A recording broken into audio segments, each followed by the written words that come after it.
6 महिन्यानंतर मुलांना solid start करत आहात तर या 7 गोष्टी मुलांना बिलकुल द्यायच्या नाहीत। पहिली गोष्ट म्हणजे डाळीचं पाणी। डाळीच्या पाण्यामध्ये 0 कॅलरीज, 0 न्यूट्रिशन, 0 प्रोटीन।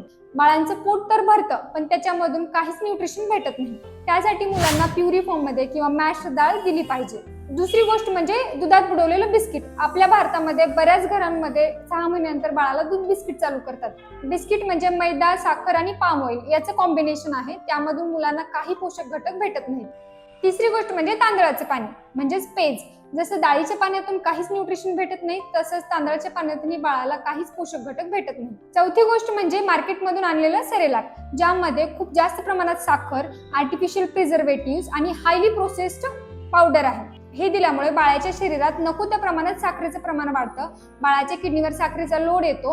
आणि पाचवी गोष्ट म्हणजे फ्रूट ज्युसेस। तुम्ही म्हणाल मॅम फ्रूट्स तर बाळासाठी चांगले असतात, पण बाळासाठी फ्रूट ज्युसेस मध्ये एक कॉन्सन्ट्रेटेड शुगर सिरप होऊन जातं, ज्यामध्ये फायबर्स 0 असतात।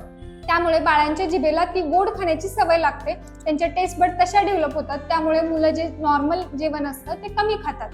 6वी गोष्ट म्हणजे गाईचं म्हशीचं दूध। बाळांना 1 वर्षाच्या आधी गाईचं म्हशीचं दूध द्यायचं नाही, ज्यामुळे मुलांना ॲनिमिया होतो, इंडायजेशन होतं, ॲलर्जीज होतात। आणि 7वी महत्त्वाची गोष्ट म्हणजे मध। 1 वर्षापेक्षा लहान मुलांमध्ये मध द्यायचा नाही, त्यामुळे बोटुलिझम टॉक्सिन्सची विषबाधा होऊन मुलांना पॅरालिसिस होऊ शकतो। आणि सगळ्यात महत्त्वाची गोष्ट म्हणजे वयाच्या 1 वर्षापर्यंत मुलांच्या आहारामध्ये मिठाचा वापर टाळा आणि 2 वर्षापर्यंत मुलांना ॲडेड शुगर देऊ नका।